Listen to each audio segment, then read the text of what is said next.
श्रोता प्रेमियों, मैं राम सागर शास्त्री आप लोगों के समक्ष रखने जा रहा हूं एक प्रसंग, भक्तिमती सबरी की कथा। देखिए, सबरी पहले जन्म में एक रानी थी। एक बार यह अपने पति के साथ कल्पवास करने के लिए प्रयाग में गई। वहां इसकी इच्छा हुई कि मैं संत सत्संग करूं। पति के मना करने पर इसने चुपचाप उठकर गंगा जी में जल समाधि ले ली और स्वर्ग को चली गई।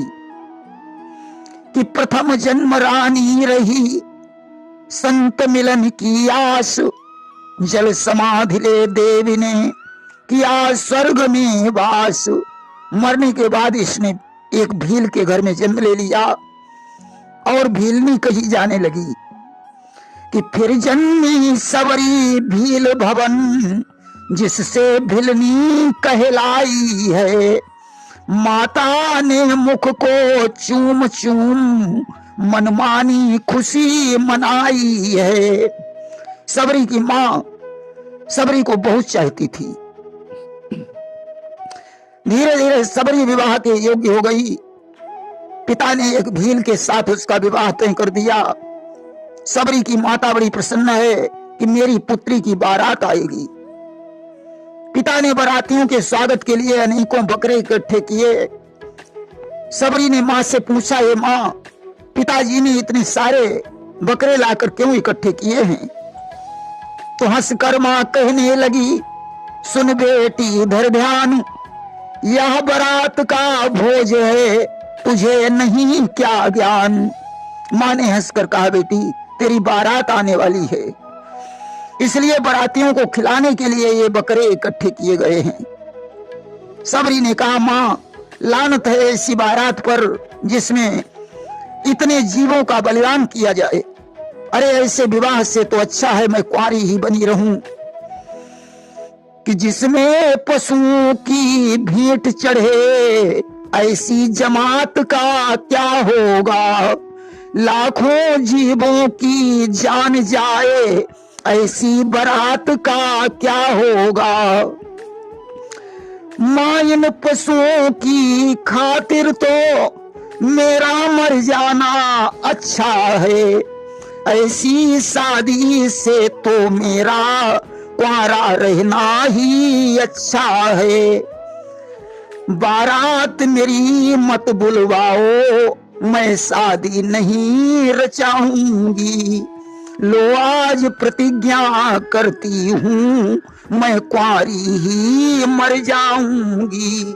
हे मां, मेरी बारात मत बुलवाइए, मैं विवाह नहीं करूंगी। मां ने कहा, बेटी हम लोग भील हैं और भीलों का काम पशु पक्षियों को मारना ही होता है। परंतु बेटी तुझे पशुओं से इतना प्रेम क्यों है?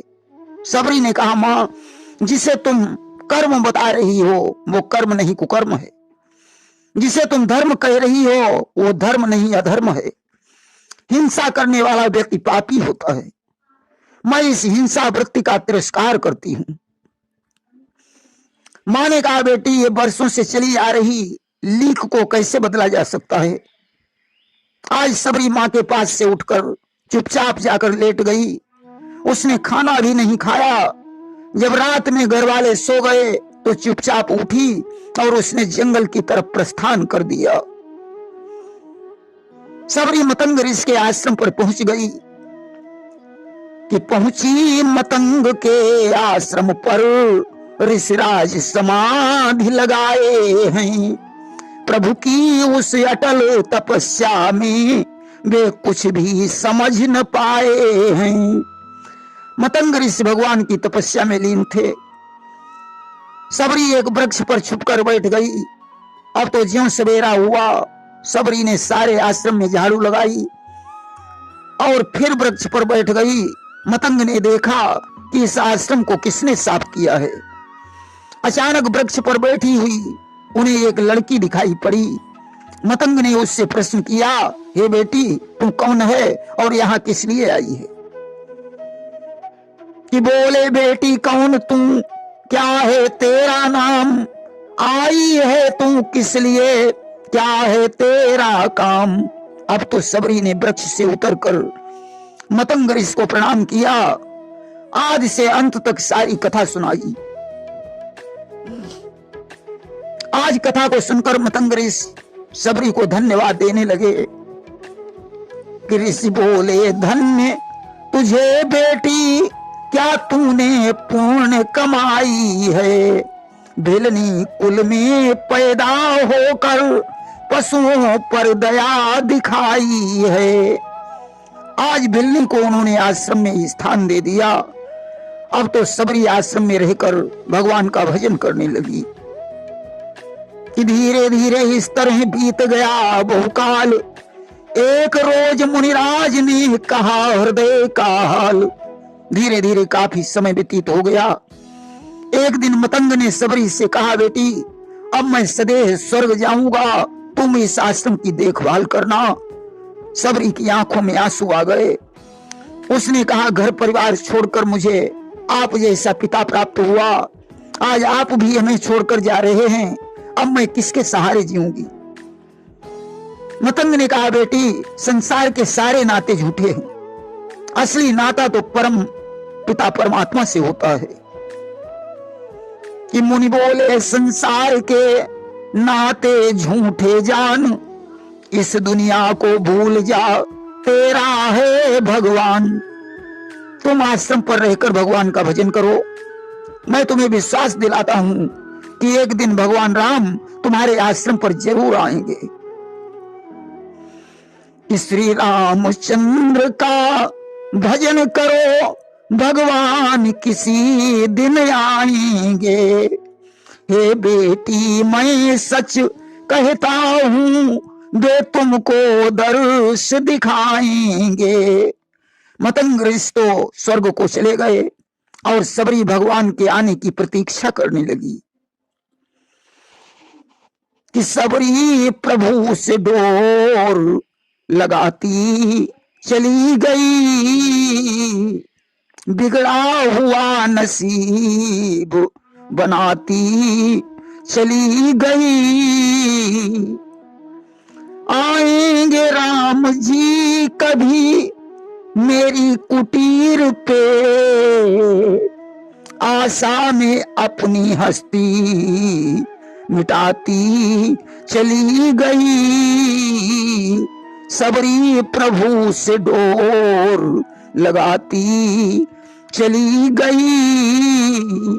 धीरे धीरे सबरी बूढ़ी हो गई, उसकी निगाह भी कमजोर हो गई, पैरों से चला भी नहीं जाता, कमर झुक गई है कि अब तो बूढ़ी हो गई। सूख गया था चाम, बार बार कह रही थी आओ मेरे राम। बार बार उसके मुख से यही निकलता था, हे प्रभु आप कब आएंगे। कि झुक गई कमर, तन सूख गया, ठोकर खाकर गिर जाती थी। हे राम मुझे दर्शन देना, यूं ही आवाज लगाती थी। हड्डियां सूख गई हैं, शरीर में केवल प्राण शेष रह गए। ये प्राण हृदय में शेष थे, प्रभु दर्शन के हेतु राम राम रट रही थी सबरी भक्ति समेत। अब तो सबरी भगवान से पुकार कर कह रही है, प्रभु अब देर करने का समय नहीं रह गया है। कि नैना थक गए राह निहारूं, प्रभु जी अब देर ना करो। मैं तो रो रो के तुमको पुकारूं, प्रभु जी अब देर ना करो। नैना थक गए राह निहारूं, प्रभु जी अब देर ना करो। धीरे धीरे वह समय भी आ गया जब भगवान राम सीता को खोजते खोजते सबरी के आश्रम पर पहुंच गए। आज राम को देखकर सबरी बड़ी प्रसन्न हो गई कि सबरी देखी राम गृह आए, मुनि के वचन समझी जिय भाए। आज मतंग ऋषि के वचन सत्य हो गए। सबरी ने सर्वप्रथम चरणों को धोकर उन्हें सुंदर आसन दिया कि सादर जल लई चरण पखारे, अति पुनीत आसन बैठारे। खाने के लिए बेर दिए। भगवान सबरी के बेरों की बड़ी सराहना करते हैं। उन्होंने लक्ष्मण से कहा कि लक्ष्मण तुमने खाया न बेर, देखो ये कितना मीठा है। पृथ्वी से ले आकाश तलक जो भी है इससे फीका है। तुमने भी बहुत खिलाए हैं पर इससे बढ़कर स्वाद नहीं। सीता का दिया हुआ भोजन देता इतना आह्लाद नहीं। कि बेर बेर बेर ले सराहि प्रभु बेर बेर, रसिक बिहारी देत बंधु कहूं बेर बेर। चाखी चाखी भाखइये बाहु ते महान मीठो, लेहु तो लखनियों बखानत हैं बेर बेर। बेर बेर देवे को सबरी सुबेर बेर, तहु रघुवीर बेर बेर ते टेर टेर। बेर जनि लाओ बेर, बेर जनि लाओ बेर, बेर जनि लाओ बेर लाओ कहीं बेर बेर। आज सजनों बार बार भगवान बेरों को मांग रहे हैं। ऐसा कहा जाता है कि राम ने सबरी के जूठे बेर खाए थे। देखिए, भगवान को बिना खिलाए अगर कोई चीज पहले ही खा ली जाए तो उसे जूठा ही माना जाएगा। इसी प्रकार सबरी ने बेरों को चख चख कर चुना था, इसलिए उन्हें जूठा कहा गया है। देखिए, सबरी को नवदा भक्ति प्रदान की और भगवान राम ज्यों कुटी से बाहर निकले, सबरी ने शरीर को छोड़ दिया और परम धाम को चली गई। प्रेम से बोलिए वृंदावन बिहारी लाल की जय।